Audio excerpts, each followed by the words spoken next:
For early access plus exclusive content, facilitated discussions, live one-on-one Q&As, and more, become a patron at patreon.com/BrucePoinsett. I mean, my co-editor Adrian always talks about how do we say yes and rather than no but. Like, systems of hierarchy always rely on dichotomy, right? It's black or it's white, which means, both can't be true, and it blocks out the like countless other colors that exist as well, right?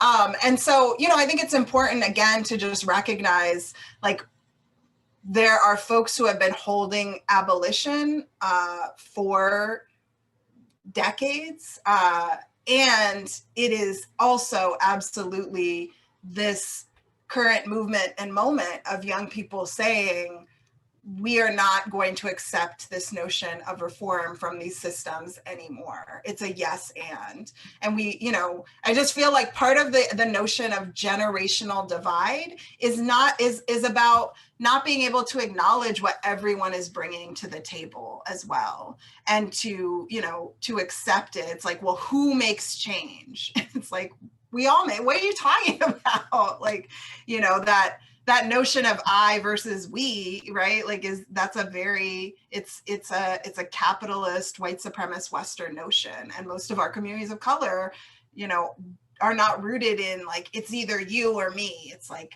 it's we, it's all of us. Why would we even waste our time arguing about this? So, I think it's important to, to be able to hold that, and to hold, like,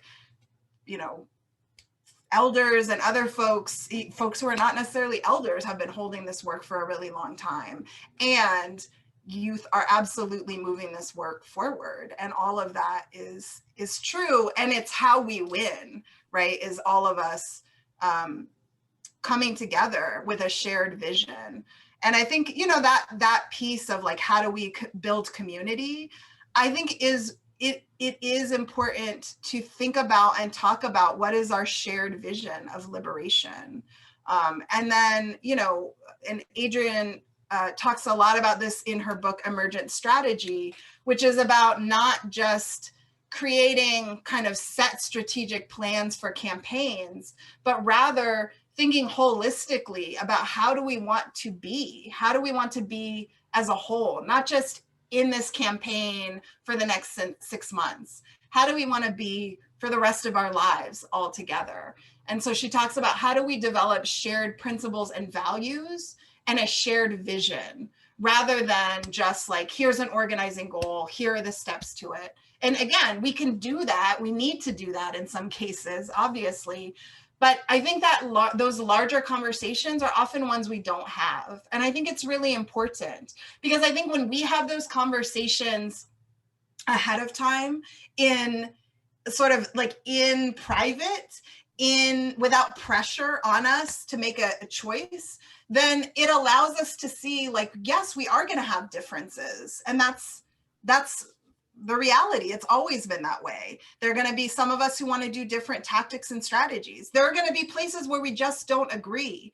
It's important for us to know that ahead of time, so that it's not something that's exploited and used against us later by the forces that we are actually all opposed to.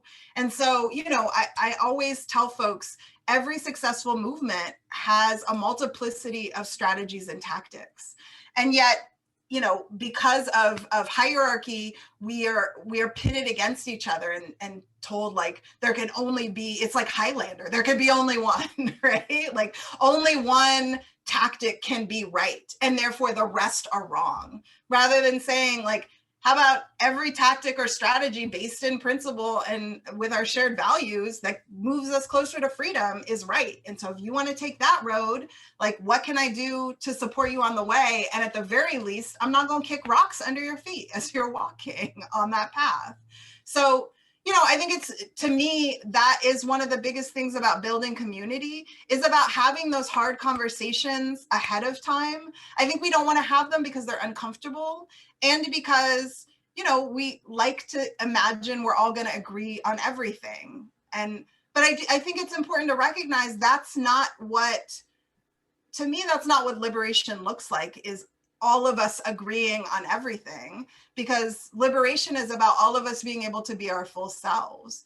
To me, it's about acting with integrity and principle. And so being able to talk to you and we have a conversation, I'm like, oh, we actually really disagree on some parts of this plan or this idea or this vision. That's good to know. And so later on, when it comes up, I'm like, I already know how so-and-so feels about that because we've had that conversation. So I can come to you and be like, hey, we've reached this moment. Here are some ideas about what we can do. Or we can just say, hey, now maybe it's time for us to part ways and I wish you the best of luck.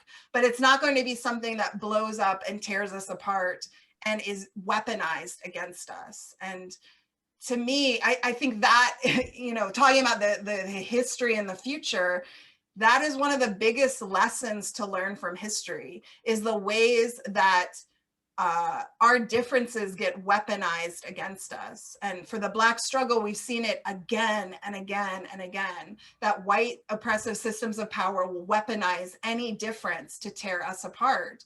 And I feel like, you know, as someone who has had the honor of learning from former Black Panther Party members, I feel like so many of them are like, if you learn no other lesson from the party, learn the lesson of not letting the ideological differences you have be used to divide you and to turn against one another by these systems. And I feel like we have to create spaces in our movements to be human. You know, you talk about being messy. I think it's just being human. We are messy and we're brilliant and we're sometimes horrific and we're incredible. And we have to create movements that allow us to be human. We have to create movements that can hold us when we're at our worst, not just at our best, because that is what it is to be human. And if we don't create movements to do that, then we're not actually building towards those liberated futures that we want to see.